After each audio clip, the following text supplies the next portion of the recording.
Arrête-toi, juste une seconde. Ne saute pas cette vidéo, respire profondément. Sens-tu cette légère tension dans tes épaules?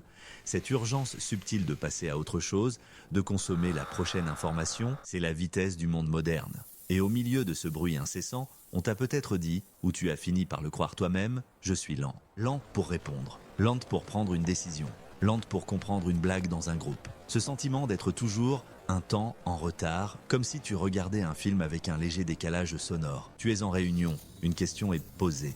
Avant même que tu aies pu formuler la première syllabe d'une pensée, 3 de tes collègues ont déjà proposé une solution. Tu restes silencieux, non pas parce que tu n'as rien à dire, mais parce que ton esprit est en plein travail. Ton cerveau ne se contente pas d'entendre la question. Il la décompose, il la connecte à 10 autres projets, il anticipe 3 problèmes potentiels, il se souvient d'une conversation d'il y a 6 mois et il évalue l'impact émotionnel sur chaque membre de l'équipe. Pendant ce temps et tout à l'extérieur, le monde a déjà choisi une solution plus simple, plus rapide. Et tu te sens encore une fois décalé. Cette vidéo est pour toi. Et la première chose que tu dois comprendre est la suivante. Tu n'es pas lent. Ton esprit traite simplement les informations à un niveau de profondeur que les autres ignorent. Imagine 2 types de traitement de l'information, le traitement de surface et le traitement en profondeur. Le traitement de surface est rapide, efficace pour les tâches simples.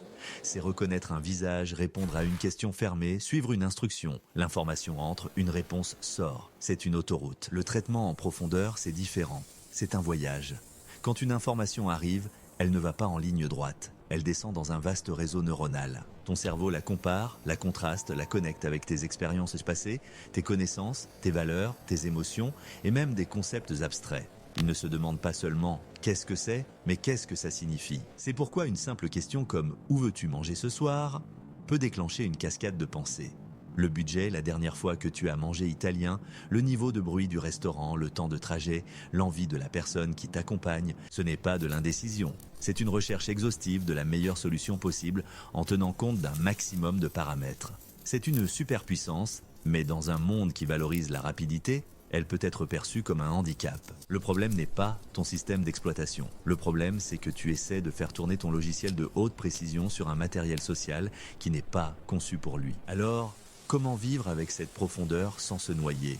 Il ne s'agit pas d'accélérer, il s'agit de créer l'espace nécessaire pour que ta profondeur puisse s'exprimer. Voici quelques micro-actions pour commencer à apprivoiser ce super pouvoir. Premièrement, le sas de décompression mentale. Avant une interaction importante, une réunion, un appel, une conversation difficile, prends 2 à 5 minutes, seul.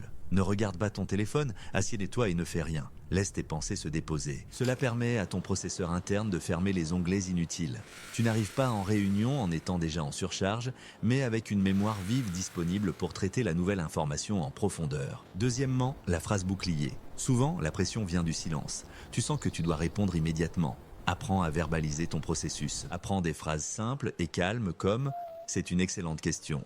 Laisse-moi une seconde pour y réfléchir. » Ou « J'ai besoin de digérer ça, je peux te revenir dans un instant » ou encore « Je suis en train de traiter l'information ». Ce n'est pas un aveu de faiblesse, c'est une démonstration de respect pour la question posée. Tu signifies que la réponse mérite plus qu'une réaction superficielle. Tu transformes l'attente en anticipation. Troisièmement, le journal de post-traitement. Parfois, la conversation est terminée, mais ton cerveau, lui, continue de tourner à plein régime. Il continue de faire des connexions, d'avoir des idées. Ne laisse pas cette énergie se dissiper. Prends un carnet et écris. Ne te censure pas. Laisse le flot de pensée se déverser sur le papier. C'est là que tes idées les plus brillantes émergeront souvent, bien après que la pression de la conversation soit retombée. Cela valide ton processus. Tu apprends que tes meilleures contributions ne viennent pas toujours dans l'instant et c'est parfaitement normal. C'est même ta force. Ces 3 actions sont des outils pratiques. Mais le changement le plus profond n'est pas dans l'action, il est dans la perception. Et c'est là que se trouve le conseil le plus important. Arrête de te comparer. Arrête d'utiliser la vitesse comme seule mesure de l'intelligence. Ton esprit n'est pas un sprinter, c'est un marathonien de la pensée.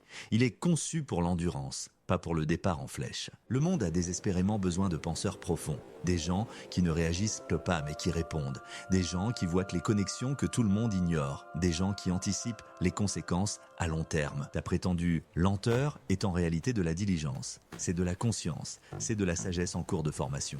Chaque pause, chaque silence, chaque « laisse-moi réfléchir » est un acte de construction. Alors, la prochaine fois que tu te sentiras en retard, la prochaine fois que le monde semblera aller trop vite, ne te force pas à accélérer. Au contraire, ralentis encore plus.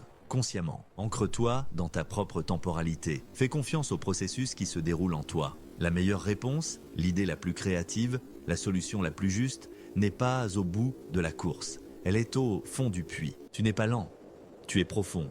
Et dans un monde obsédé par la surface, la profondeur n'est pas une faiblesse. C'est un acte révolutionnaire.